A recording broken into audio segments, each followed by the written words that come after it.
Hola, hola, hola. Muy buenas noches, Juventud Estudiosa del Perú. En esta oportunidad vamos a compartir la solución de los problemas de química correspondientes a la sexta práctica de CEPRUNI evaluado el día de hoy. Espero, ¿no?, que les aclare ciertos conceptos, ¿no?, y les ayude también en el entendimiento de esta materia.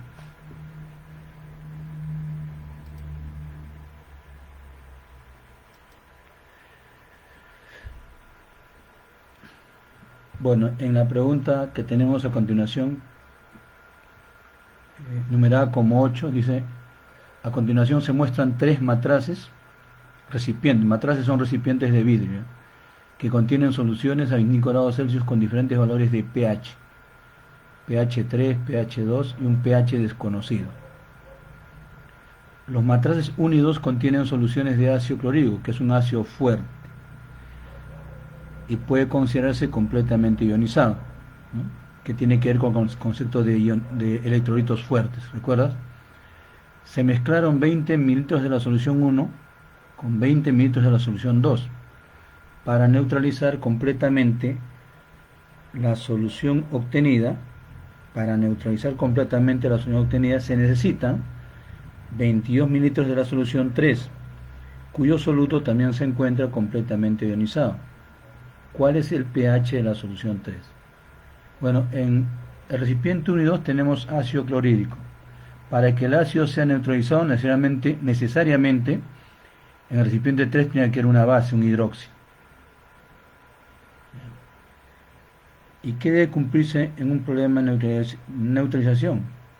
El número de clientes del ácido y la base tienen que ser iguales. Hay que recordar también que cuando tenemos soluciones, el número de clientes es que es más entre más equivalente, también es teta por el número de moles. Recuerda que teta es la capacidad de reacción, ¿no?, que depende del tipo de compuesto. Pero si tenemos soluciones, el número de moles es molaridad por volumen, ¿no?, que es lo que vamos a aplicar en este problema. ¿Ya? Y como el ácido clorhídrico es un ácido fuerte monoprótico, la molaridad del ácido es también la molaridad de los iones hidrógeno, ¿no? Y tú sabes, si el pH vale 3, la concentración molar de iones hidrógeno es 10 a la menos 3, ¿no?, antilogaritmo, ¿no? Si el pH vale 2, la concentración molar de iones hidrógeno es igual a 10 a la menos 2. Entonces, y como el ácido clorhídrico es monoprótico, su parámetro de reacción vale 1. Entonces, en la primera solución, equivalentes de ácido, teta vale 1, la molaridad es 10 a la menos pH, 10 a la menos 3, por el volumen que es 20 mililitros, ¿no? Esos serían los equivalentes de ¿no?, que el ácido aporta de la primera solución, más los que aporta la segunda solución. Teta vale 1, nuevamente acá, ¿no?, vale 1, la molaridad es 10 a la menos pH, 10 a la menos 2, por el volumen también 20 mililitros. Esto sería el número de ingredientes totales de ácido de los recipientes, que tienen que ser neutralizados por un volumen de este recipiente. Ahora, no nos dicen qué tipo de hidróxido es, ¿no? Mencionan ácido clorhídrico monoprótico. Y como no lo mencionan, se entiende que es una base fuerte monohidroxilada. Debe ser una base fuerte del 1A. Ahí también sería, ¿no?, parámetro teta de la base sería 1. Su molaridad sería 10 a la menos pOH, porque es una base, es un hidróxido. Si es fuerte, fíjate, ¿no?, se necesitan 22 mililitros de la solución 3, o sea, de la base, ¿no?, cuyo soluto también se encuentra completamente ionizado, una base fuerte. Si es una base fuerte monohidroxilada, la molaridad de los hidróxidos igual tenga molaridad de la base, ¿no?, 10 a la menos pOH. Es la molaridad de los iones OH, que también es de la base, por el volumen, que es 22 mililitros. Bueno, de acá despejamos, el pOH sale 2, pero nos piden el pH sería 12, que la suma es 14, ¿no? No se menciona, bueno, acá menciona la temperatura, 25 grados Celsius, por lo tanto, a esa temperatura pH más pH es 14, la respuesta era dado, ¿ya? Era dado. Bueno, hay toda una teoría que está acá involucrada, ¿no? Que empieza en estequiometría con equivalente, ¿no? El concepto equivalente. Y luego el concepto de ácido fuerte y base fuerte. Bien, entonces eso es con respecto a la pregunta 8. La pregunta 9 tiene que ver con electroquímica, una pregunta que tiene que ver con espontaneidad de las reacciones redox, que son la base para las celdas galvánicas. Dados los siguientes potenciales estándar de reducción para el hierro más 2, para el cobre más 2 y para el zinc más 2, preguntas, ¿no? El cobre desplaza a los iones hierro más 2 de una solución de sulfato ferroso. El hierro desplaza a los iones hidrógeno de una solución ácida. El zinc desplaza a los iones hierro 2 romanos de una disolución de sulfato ferroso. Veamos, ¿no?, las posibles reacciones. Uno romano propone que el cobre desplaza a los iones hierro. Los reactantes serían cobre y iones hierro, ¿no? Ahí está. Cobre. Si eso ocurriese, el cobre se oxidaría a cobre más 2. Tengo que tener en cuenta, ¿no?, lo que está acá. Acá hay cobre más 2 y cobre. Si tengo cobre y tengo hierro más 2, entonces el cobre debía oxidarse a cobre más 2 y el hierro debía reducirse a hierro metálico. Ya, ahí está. Así entiendo la primera alternativa. El cobre desplaza los iones hierro más 2 de una disolución de sulfato ferroso. Desplaza porque es una reacción de desplazamiento simple, ¿no? Si la reacción ocurre, el cobre va a ocupar el lugar del hierro, lo va a reducir al hierro y él se va a oxidar. Una reacción de desplazamiento simple. Bueno, esta es la posición. Vamos a ver si ocurre. Recuerda que para que una reacción ocurra, el potencial debe ser mayor que 0. Si es menor que 0, no va a ocurrir. Entonces, ¿qué tenemos acá? Para esta reacción redox, su potencial será de cobre a cobre más 2, más el potencial estándar de hierro más 2 a hierro. De los datos, mira, necesitamos de cobre a cobre más 2. Entonces miramos la segunda semireacción de derecha a izquierda. Si miras de derecha a izquierda, tienes de cobre a cobre más 2, sería oxidación. Le cambias el signo para que sea potencial de oxidación, menos 0,34. Más en potencial de hierro más 2 a hierro. Eso sí está en la misma dirección, mira, de izquierda a derecha. Hierro más 2 a hierro, menos 0,44. Más menos 0,44. La suma sale negativo, por lo tanto esta reacción es espontánea, no pasa nada. Sería incorrecto. El cobre es incapaz de desplazar a los iones ferrosos en la disolución de sulfato ferroso. O también podríamos decir, no, es posible guardar en un recipiente de cobre una disolución de sulfato ferroso. No va a pasar nada, no hay reacción. No hay reacción. Son tipos de preguntas, ¿no? Entonces esa sería incorrecta. No lo puede desplazar, no hay reacción de desplazamiento. Un potencial negativo indica que eso no ocurre, no es espontáneo. El hierro desplaza a los iones hidrógeno de una disolución ácida. Entonces, ¿quiénes serían los reactantes? El hierro y los iones hidrógeno. Hierro, iones hidrógeno. Si eso ocurre, entonces mirando acá, ¿no? El hierro, mira, acá está el hierro. El hierro debe oxidarse a hierro más 2. Ahí está, hierro más 2. Y los iones hidrógeno, por teoría, debían reducirse a gas hidrógeno. Recuerda el electrón estándar de hidrógeno. Ahí tienes que recordarte, que no viene como dato, tú tienes que recordarte. Entonces, si esto fuera posible, si el hierro desplaza a los iones hidrógeno de una disolución ácida, entonces el hierro se oxida a hierro más 2 y los iones hidrógeno se reducen a gas hidrógeno. De igual manera calculamos el potencial de extracción redox, ¿no? Necesitamos el potencial de hierro a hierro más 2 y de hidrógeno más 1 a hidrógeno. Ya. De la tabla, mira, derecha a izquierda, de hierro a hierro más 2, cambias el signo, más 0,44. Y esto por teoría vale 0, recuerdan, porque es el electrón estándar de hidrógeno, 0 voltios. La suma da más 0,44 mayor que 0. Esto va a ocurrir, la reacción redox es espontánea, es correcto. El hierro va a desplazar a los iones de hidrógeno en una disolución. Entonces yo no puedo guardar ácido en un recipiente de hierro a condiciones estándar, porque ocurrirá la reacción química. El hierro se va a oxidar. Alternativa 3. El zinc desplaza a los iones hierro 2 romanos de una disolución de sulfato ferroso. Ahora tendríamos zinc como reactante y iones ferrosos, ¿no?, de la solución. Si esto ocurriese, el zinc debió oxidarse a zinc más 2 y el hierro más 2 debió reducirse a hierro metálico. Veamos si es cierto. El potencial de esta reacción redox sería igual al potencial de zinc a zinc más 2, más el potencial de hierro más 2 a hierro. De zinc a zinc más 2, tengo que mirar derecha, izquierda, mira acá. De zinc a zinc más 2 le cambias el signo para que sea potencial de oxidación, más 0,76. De hierro más 2 a hierro, es menos 0,44. pero la suma sale positiva, más 0,32. Eso va a ocurrir una reacción espontánea. El zinc va a desplazar a los iones hierro más 2 del sulfato ferroso. Va a ocurrir una reacción de desplazamiento simple. Eso es correcto.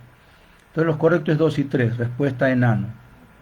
Esto tiene que ver con el tema de celdas galvánicas, reacciones R2 espontáneas. Pregunta 10. El mismo tema, ¿no? El mismo tema, ¿ya?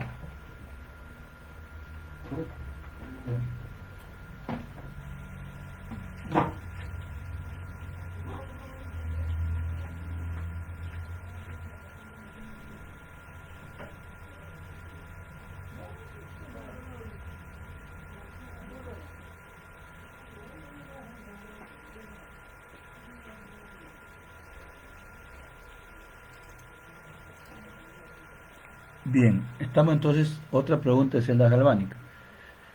Y esta es directa ya, ¿no? Si se construye una celda galvánica con electrodos de plomo y estaño, además, considerando los siguientes potenciales estándar de reducción, o sea, condiciones estándar, ¿no? El potencial estándar de reducción del estaño más 2 a estaño y de plomo más 2 a plomo. Alternativa 1, el metal estaño se oxida y el ion plomo más 2 se reduce. Alternativa 2, el potencial estándar de la celda resulta más 0,015 voltios. La anotación de la celda galvánica es, vamos a ver si es cierto. Mira, a partir de estos potenciales que vienen como dato, tenemos que elegir quién se reduce. Los dos no se pueden reducir. Si es una celda galvánica, tiene que reacción redox, reducción y oxidación. Como los dos son potenciales de reducción, uno de ellos se reduce, el mayor. Menos 0,126 es mayor que menos 0,141. Por lo tanto, la reducción será plomo más 2 a plomo. Acá está. Entonces, el plomo más 2 se reduce a plomo y este es su potencial de reducción. Si el plomo más 2 se reduce, entonces el estaño se oxida a estaño más 2. La oxidación es de estaño, bueno, acá hay un laxus brutus, es decir, estaño, S, ¿no? Bueno, digitela, acá es S, ¿eh? De estaño a estaño más 2 electrones, ¿ya? Y el potencial para que sea de oxidación le cambias el signo, ¿no? Más 0,141 voltios. Eso es lo que ocurre en una semicelda, ¿no? En la semicelda catódica, sobre un cato de plomo, los iones plomo en la solución se reducen. Y en la semicelda anódica, sobre el electrodo de estaño, el ánodo de estaño se oxida a estaño más 2. Acá es estaño. Eso está ocurriendo. Así que la primera sería correcta, ¿no? El metal estaño se oxida y los iones plomo se reducen. El potencial estándar de la celda resulta. Tú sabes que para calcular el potencial estándar de la celda sumas el potencial de reducción más el potencial de oxidación, ¿no? El plomo más 2 a plomo y de estaño a estaño más 2. Está. Si sumamos nos resulta más 0,015 voltios, por lo tanto es verdadera, ¿no? Y la anotación de la celda es incorrecta. Recuerda que el doble Lach representa el puente salino o la barrera porosa. A la izquierda tienes que escribir la oxidación. ¿Quién se oxida? Estaño, estaño más 2. Y a la derecha la reducción. ¿Quién se reduce? Plomo 2 a plomo metálico. Entonces esto es lo correcto, eso es incorrecto. Era al contrario. O sea, correctas 1 y 2, respuesta Barco. En la pregunta 10. En la pregunta 11.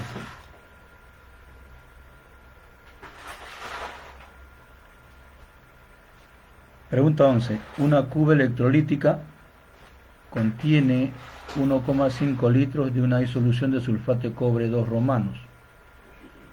Al pasar una corriente de 2 amperios durante 12 horas, se deposita todo el cobre de la disolución. Calcule la concentración molar de la disolución inicial de sulfato de cobre, 2 romanos supuestamente, ¿no? Bueno, recuerda, la primera ley de Farey, recuerda, ¿no? La masa en gramos que se deposita o se libera un electrodo es igual a la masa equivalente por la intensidad de corriente, por el tiempo y todo sobre 96.500. Deducimos esto, ¿no? Deducimos que el número de equivalentes es intensidad corriente por tiempo sobre 96.500. Pero como los iones cobre más 2 que se van a reducir están en solución acuosa, también será entonces el número de equivalentes del cosa teta por el número de moles. Pero moles es molaridad por volumen en litros. Entonces, esto me simplifica el trabajo. De frente voy a resolver de acá, mira. Entonces esto sale a la primera ley de Farey. Reemplazamos. El parámetro teta del cobre es más 2, ¿no? Porque es cobre 2. Sería 2. La molaridad quiero saber El volumen en litros, 1,5 litros. Intensidad corriente en amperios, 2 amperios. Mira, viene como dato. Tiempo, el tiempo de estar en segundos, 12 horas. Cada hora es 3.600 segundos. De acá despejamos la modalidad, 0,2984. No hay el valor, redondeamos, 0,3 mol por litro. Respuesta a casa, mira. Mira, esto se deduce mucho en clase, ¿no? Se deduce de la primera ley de Faraday. Sencillo de problemas, si recordabas, ¿no? Lo que se hace en clase. Bueno, hay muchos también que no, que cuando se hace la clase abandonan, ¿no? Algunos, los más empeñosos, se quedan hasta el final, siendo problemas sencillos, ¿no? Reviso las notas me dejan que desear, ¿no? Siendo sencillos los ejercicios. Pregunta 12. Pues acá me imagino que todos deben haber marcado la alternativa A, ¿no? El carbono es el elemento base de la química orgánica. Está hablando del carbono, no de sus compuestos. El carbono es el elemento base de la química orgánica, donde los compuestos orgánicos están formados principalmente por este elemento. O sea, la pregunta se refiere al elemento carbono. Respecto a las propiedades químicas del carbono, lo resalta, ¿no? Respecto a las propiedades químicas, no propiedades químicas de los compuestos de carbono, sino del carbono.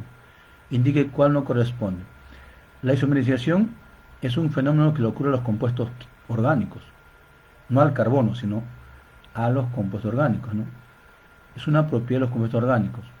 Dos o más compuestos orgánicos pueden tener la misma fórmula global. Por lo tanto, así de al saque nomás, descartadas A. A no es propiedad del carbono, es propiedad de los compuestos orgánicos. Tetravalencia sí, el carbono grupo, cuando número atómico 6, al hacer configuración electrónica, presenta 4 electrones en su último nivel de la configuración electrónica. Y no hay compuesto orgánico donde no use los 4 electrones de valencia. Autosaturación. El carbono, junto con el silicio, es capaz de saturar su capacidad de enlace con otros átomos de carbono, formando, ¿no?, extensas cadenas carbonadas que justifican la existencia de millones de compuestos orgánicos. Pero acá te resalto la diferencia del carbono con el silicio.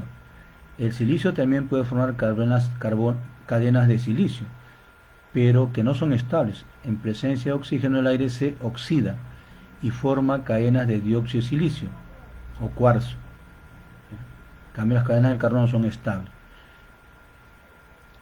Entonces, autosaturación, capacidad del carbono de enlazarse con átomos de carbono y formar cadenas carbonadas, abiertas o cerradas, saturadas o insaturadas, lineales o ramificadas.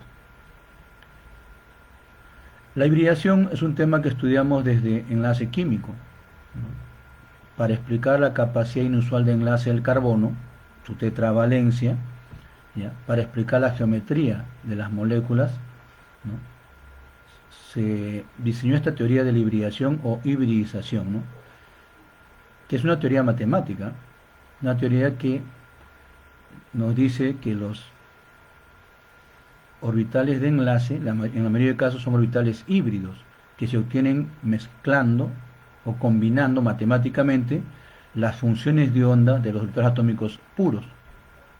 Cuando se combina matemáticamente las funciones de onda correspondientes a los orbitales atómicos puros, se obtienen nuevas funciones de onda de orbitales atómicos híbridos, ¿no?, con lo que generalmente los átomos se enlazan. Es una propiedad del carbono, ¿no? Recuerda que en los compuestos del carbono, el carbono puede tener hibridación sp3, o sea, en forma práctica, si todos sus enlaces son simples, ¿no? Y hibridación sp2 en forma práctica si tiene 3 enlaces sigma. Y hibridación sp si tiene 2 enlaces sigma sobre cada carbono. La covalencia, obviamente, ¿no? En química orgánica los compuestos todos se obtienen por compartición de electrones con el carbono. Entonces, la respuesta que no corresponde a una propiedad química del carbono es la isomerización, es una propiedad de los compuestos orgánicos, no del carbono. Creo que ahí fue rápida la respuesta, ¿no? En orgánica la respuesta debe ser rápida, ¿no?, porque es teoría. Igual acá, ¿no? Los alcanos y cicloalcanos tienen hibridación sp2, también es orgánica, ¿no?, en sus átomos de carbono. No, porque en alcanos, cicloalcanos, son hidrocarburos saturados. Quiere decir que el carbono se enlaza con la máxima cantidad de átomos, y para enlazarse con la máxima cantidad de átomos hace 4 enlaces sencillos. Por lo tanto, sobre cada carbono hay 4 sigmas, ningún par libres, híbrido sp3. Es como estás viendo en el ejemplo acá, ¿no? Por ejemplo, un ejemplo con el etano, mira, ¿no? Este carbono es Sp3 y el carbono de la derecha tiene Sp3, ¿no? Con cada uno, con 3 orbitales Sp3 se enlaza con 3 hidrógenos y con su cuarto entre ellos se enlazan, mira, el cuarto orbital Sp3, ¿no? Y esto que ocurre en el etano ocurre en el propano, en el butano y también en los cicloalcanos. Filiación Sp3, no Sp2, ese es falso. Bueno, yo francamente no pensé que iban a poner preguntas de isomería, pero sin embargo en la clase no. Cuando vamos avanzando, en alcanos resalté la isomería de cadena, hicimos ejemplos también, ¿no? Pero quedamos, ¿no?, en que eso todavía, según el sílabo, está después, ¿no? Está al final de la clase de la siguiente semana, ¿ya? Sin embargo, en la pregunta acá han puesto, bueno, esto ya lo hice en clase, ¿eh? También resalté que a partir de 4 carbonos, los alquenos presentan isomería de posición del doble enlace, también isomería de cadena y también isomería geométrica cis-trans o estereoisomería. Resaltamos esto, mira, ¿para qué isomería? Para darme cuenta si isomería cis-trans, tengo que dibujar los carbonos de doble enlace en esta forma, ¿no? Tengo que dibujar a los carbonos de doble enlace de esta manera y fijarme si algún átomo de los dos del doble enlace está enlazado a dos átomos iguales o a dos grupos iguales. Por ejemplo, en el caso del 1-buteno, este carbono, el primero, está enlazado a dos átomos iguales. Eso ya imposibilita que tenga isomería cis-trans. No va a tener isomería cis-trans. Igual de este acá, este es un isómero de cadena de los butenos, ¿no? El 2-metilpropeno tiene la misma fórmula global, C4H8. Pero observa, ¿no? Aquí también, mira, en este caso los dos carbonos de doble enlace están unidos a dos átomos iguales o dos grupos iguales, tampoco tiene isomería cis-trans. Pero fíjate en el 2-buteno, carbono 1, carbono 2, 3, 4, 2-buteno. Cada carbono, el doble enlace, está enlazado a átomos y grupos diferentes, mira. Este carbono está enlazado a un hidrógeno y a un metil. Y él también, hidrógeno y metil son diferentes. Ninguno de estos dos está enlazado a dos iguales, por lo tanto hay isomería cis-trans. Cis es cuando los grupos iguales están al mismo lado de un plano. Mira, mentalmente, con nuestra vista, tracemos un plano que corta el enlace doble, ¿no? Un plano que salga a nuestra vista, se dirige hacia el enlace doble y lo corta en dos. Sobre el plano quedarán dos grupos o dos átomos, ¿no?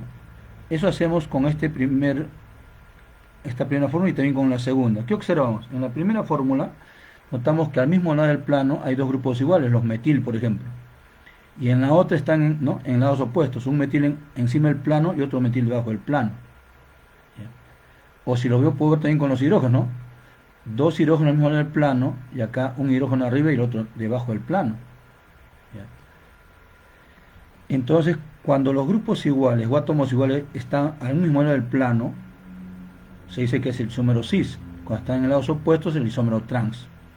El isómero trans. Entonces el 1-buteno no presente es verdadero, ¿no? Porque este carbono está enlazado a dos átomos iguales y ya le imposibilita la capacidad de formar isómeros cis y trans. Te recalco nuevamente, y lo voy a recalcar en clase de nuevo en la siguiente semana, cuando hay doble enlace, para que el doble enlace de isómeros cis y trans, cada carbono del doble enlace está enlazado a átomos o grupos de átomos diferentes. Te fijas en cada uno, no en los dos. Este carbono, ¿metil hidrógeno diferente? Sí. Ahora al otro lado. Este carbono, ¿metil hidrógeno diferente? Sí. O sea, en cada carbono, no al mismo tiempo, sino en cada carbono. Tiene que ser dos diferentes. Verdadera. Y 3. Las interacciones de London en el N-octano son mayores que en el N-hexano. Bueno, esto es un tema que viene desde enlace químico, ¿no? Desde fuerzas de London. Y que se ha resaltado también cuando se hace, ¿no?, las funciones químicas orgánicas. Se dice que a medida que aumenta, ¿no?, el número de carbonos, aumenta la masa molar y aumentan las fuerzas de London. ¿Ya? Pero todo tiene que ver, ¿no?, desde el tema de enlace químico. Es verdadero. Como estos son hidrocarburos, son apolares. Están unidos por fuerzas de dispersión de London. Y recuerda que las fuerzas de dispersión de London dependen directamente de la polarizabilidad molecular, que a su vez depende directamente del número de electrones de la molécula, ¿ya?, o del tamaño molecular, o de la superficie de contacto, o de la masa molecular si no son isómeros. ¿Ya? Aquí es fácil determinar, por ejemplo, electrones, ¿no? El octano tiene más electrones que el hexano. Cada carbono tiene 6 por 8, 48, más 18 los hidrógenos sería 66 electrones. En el hexano, cada carbono 6 por 6, 36, más 14, 50. Entonces, la molécula que tiene más electrones se polarizabiliza más fácilmente y se atrae con más fuerza, ¿no?, entre ellas.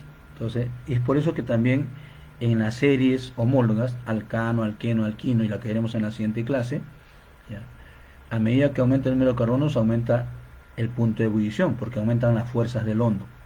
Esa era verdadera también. La respuesta era avión.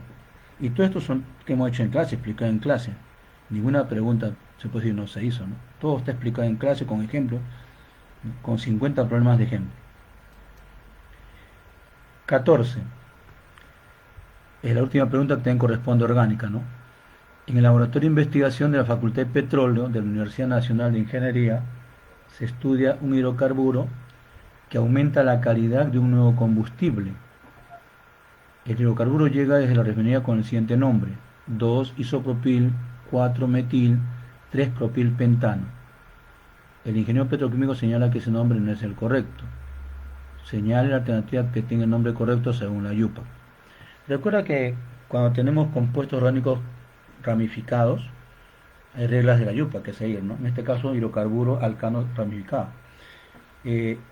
Recuerda, hemos hecho ejemplos también en clase, ¿ya?, de este tipo. Esto es típico de las preguntas de CEPRO de la UNI, ¿no? Te dan el nombre y te preguntan si está correcto o no está correcto. Explique, ¿no? ¿Qué hacemos cuando nos dan el nombre de un compuesto orgánico y queremos si está correcto? Lo primero que dibujamos es la cadena principal, acá pentano. El pentano lo puedo dibujar como yo quiero, ¿ya? Es lo primero que se hace. Cuando te dan el nombre, primero dibujas la cadena principal. Por ejemplo, yo dibujé así, mira, desde acá. 1, 2, 3, 4, 5. Dibujé mi pentano, mira. Tú lo puedes dibujar directamente o caprichosamente. Yo lo hice caprichosamente, mira. Primero puse acá H3, acá era H2, H2, H2 y H3. Ahí estaba mi pentano. Y luego hice según lo que dice. 2-isopropil. En el carbono 2 borré un hidrógeno y puse el isopropil, mira. 4-metil. 1, 2, 3. En el carbono 4 también borré un hidrógeno y puse el metil. Acá. Ahí está el metil. 3-propil. En el carbono 3 borré un hidrógeno, porque era H2, recuerdas, ¿no? Y puse el propil. Ahí está. Vuelvo a recalcarte. ¿Qué se hace cuando te dan el nombre de un compuesto orgánico y quieres si está correcto? Primero eliges la cadena principal, pentano en este caso. Te vas al final del nombre, ¿no? Lo primero que se hace es escribir la cadena principal, pentano. Y la numeras del extremo que tú quieras, de izquierda a derecha, ¿no? Lo puedes poner en la forma que tú quieras. Yo puse el pentano así caprichosamente. Ya está, ahí está el pentano. Primero era H3, acá H2, H2, H2 y H3, así era. Y ahora hago lo que dice el nombre. 2-isopropil. 1, 2, borro un hidrógeno y pongo el isopropil. 1, 2, 3, 4, borro un hidrógeno y pongo el metil. 1, 2, 3, borro un hidrógeno y pongo el propil. Ya está. Ahora me olvido de eso, ¿ya?, y aplico reglas de IUPAC. Borro todo esto. Borro isopropil, borro la numeración y aplico las reglas de la IUPAC. ¿Qué dice la IUPAC? Que para nombrar un compuesto orgánico, primero busques la cadena, un alcano en este caso, ¿no?, ramificado, busques la cadena carbonada más larga posible. Y ahí a simple vista me salta que hay uno que tiene 7 hidrógenos, 7 carbonos. Entonces ni hablar, no es un pentano, este es un hectano. Ese nombre está mal, ¿no? Ya está. De acá, de izquierda a derecha, hay 7 carbonos. No hay otra cadena que tenga 7 carbonos, pues es la principal. Recuerda que si hubiera más de una cadena con la misma cantidad de carbonos máxima, se elige la que tenga más ramificación. ¿Ya? En este caso no ha sido necesario, ¿no? Entonces, la horizontal es la que tiene más carbono. Ahora elegimos carbono 1, el que está más cerca de una ramificación o sustituyente. 1, 2, el metil en el carbono 2. Si vienes por la derecha sería, mira, empieza acá, ¿no? 1, 2, 3, 4. El isopropil estaría en 4. O sea, pero más cerca es empezar por acá, 1, 2. Pues empezamos izquierda a derecha y numeramos 1, 2, 3 hasta el 7. Y nombramos en orden alfabético. I de isopropil antes de M de metil. Sería 4 isopropil, 2,3 dimetil hectano. Ese es un número verdadero, la respuesta es la B, jovencitos. Bien. Espero de alguna manera haber contribuido a